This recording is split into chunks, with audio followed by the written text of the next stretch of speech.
দাবি হলো আংটি হলো। এই জন্যই বললেন মাগো ওই হাতির দাঁতে আলোক রইবে খালি পরে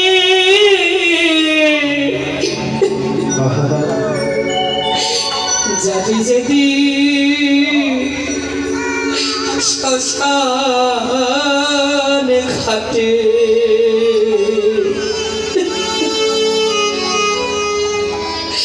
বাঁশের দোলায় চড়ে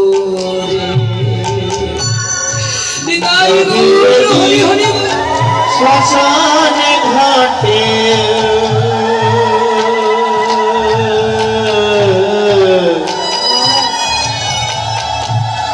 বাঁশের দোলায় চড়ে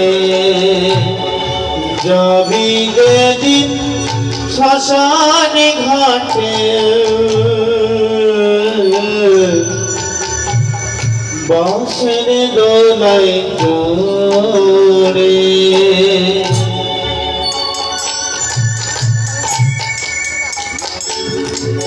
সাথে কি কি দেবে গো? এই বাড়ি গাড়ি টাকা পয়সা কিচ্ছু নয়।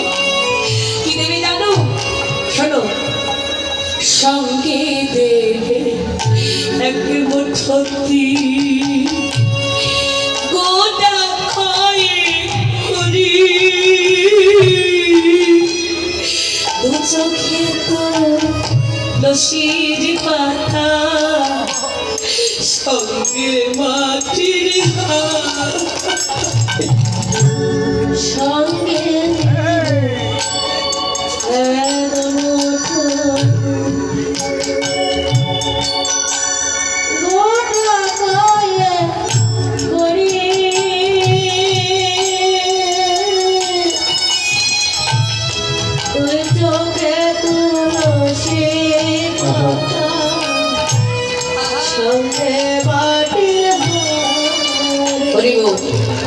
ওই যে দামি কাপড়টা পরে আছো তোমার বড় ছেলে শার্ট করে কিনে দিয়েছিল তাই না?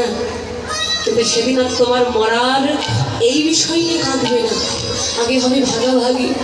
যদি তোমার দেহে একটা ভালো কাপড় পরানো থাকে সেদিন কি করবে? ওই তোমার সেই জন্ম দেওয়া ছেলে মেয়েরা পরনের ওই দামি কাপড় কি নেবে সেদিন কে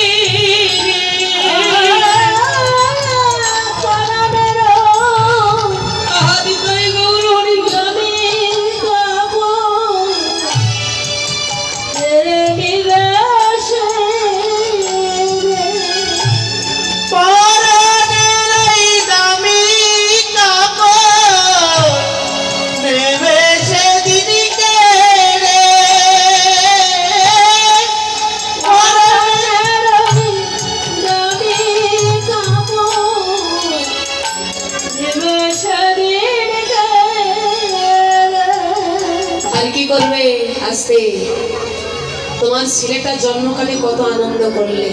বাবা আমি ছেলের বাবা হয়েছি, আমার ছেলে হয়েছে। ছেলে যখন বড় হলো নিজে না খেয়ে নিজে ভালো না দেখে ছেলেটাকে মানুষ করলে। ছেলেটা তোমার অক্লান্ত পরিশ্রমের বিনিময়ে কত বড় হলো, কত বড় একটা ডাক্তার হলো। এত বড় ডাক্তার হলো বলে বাবার কত আনন্দ।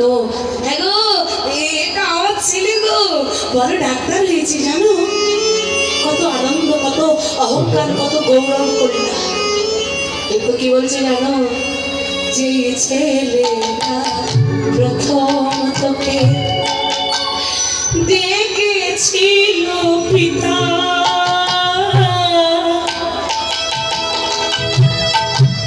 শ্মশান ঘাটে সেই ছেলেটা জানবে তোর চিতা।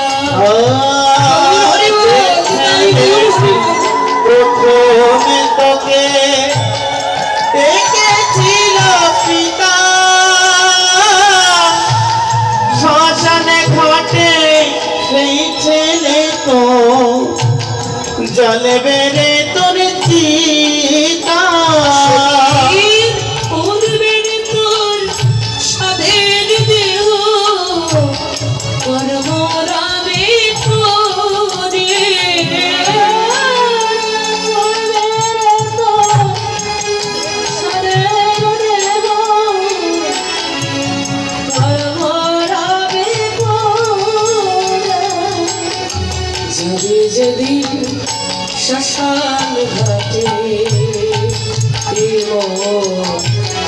বাসের দোলাই চড়ে আজ বিদেদিন শ্মশানে ঘাটে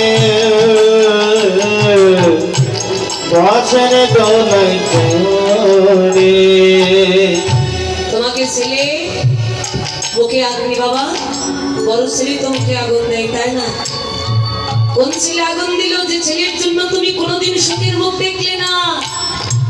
তোমার মুখে আগুন দিয়ে ঘরে আসবে সেই ছেলে, ঘরে এসে ডেকে বলবে হ্যাঁ গো কে কোথায় আছো, একটু বালতিতে করে জল দাও। কেন? আমার বাবা মরেছে, সেই বাবার মুখে আগুন দিয়ে আমি অপবিত্র হয়ে গেছি। দেহটা পবিত্র করার জন্য আর স্নান করতে হবে। যে বাবা তোমার না খেয়ে তোমার মুখে অন্ন তুলে দিল, যে বাবা নিজের চোখে না থেকে তোমার সুখ দেখালো, যে বাবা তোমার জন্য কোনোদিন ভালো কিছু করলো না, সেই বাবাকে পুড়িয়ে সেই বাবার মুখে আগুন দিয়ে তুমি অপবিত্র হয়ে গেলে। তোমার ঘরে এসে স্নান করতে হলো। বাবা আমরা কি করি জানেন? শ্মশানে যাই অপবিত্র হয়ে স্নান না করি, ঘরে এসে স্নান করি, কিন্তু এটা আমাদের শাস্ত্রের কথা নয়। শ্মশান এমন একটা পবিত্র জায়গা, সেখানে কত কত মহাত্মার শেষকৃত্য হয়। ওই পবিত্র স্থানে যেতে হলে আগে তোমার স্নান করে যেতে হয়, ঘরে এসে তোমার স্নান করতে হয় না। এই বিধি আমাদের দেওয়া নেই, কিন্তু আমরা কি করি? যাই অপবিত্র হয়ে আর এসে স্নান করি। আহ, বাবার মুখে আগুন দিয়ে তোমার দেহটা অপবিত্র হয়ে গেছে, তাই তোমার স্নান করে পবিত্র হতে হলো। সেই সন্তানের জন্ম দিয়ে সেই সন্তানকে এত কষ্ট করে লালন পালন করে তোমার এই দেখতে হলো। তাই মহাজন এক প্রান্তে দাঁড়িয়ে বলছে, এই গানটা যিনি লিখেছেন আপনারা প্রত্যেকেই জানেন, পরীক্ষিত বানার এই গানটা। তিনি বলছেন এখনো সময় আছে রে মানুষ, এখনো সময় আছে। যে পর আপন করে তুমি নিজের আপনকে ভুলে গেছো, পরে কে আপন ভেবে দেব, বাঁধিলি সুখের ঘর, দয়াল তোর পরম আপন, আর তো সবই পর রে। আপনে ভেবে রে তুই বাদলি সুখের ঘর,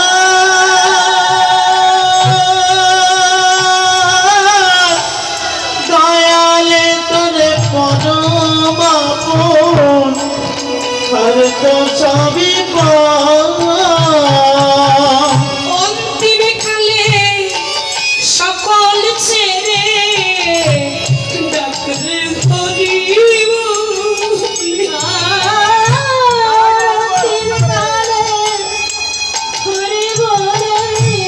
ডাকরে সকল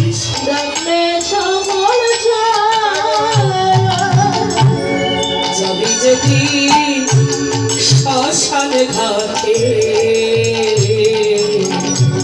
বাঁশের তলায় যাবি যদি শ্মশানে ঘাটে, বাঁশের তলায় চড়ে। এই হলো আমাদের সংসার। যতক্ষণ তুমি দিতে পেরেছিলে ততক্ষণই তোমার দাম ছিল, আর দিতে পারছো না, তোমার এই সংসারে আর কোনো মূল্য নাই। কিন্তু যাকে কোনোদিন কিছু দিলাম না তার কাছে আমার মূল্যটা আগেও ছিল, এখনো আছে, ভবিষ্যৎ থাকবে। সেই হলো পরম আপন আমার গৌর। যদি ভালোবাসা হৃদয়ের কিছু ভালোবাসা তাকে দিয়ে দেখো, এই জগতে কে যে তোমার পরম ভালোবাসায় ভালোবাসতে পারে বুঝতে পারবে। যাই হোক, সেই গৌর হরি আজকে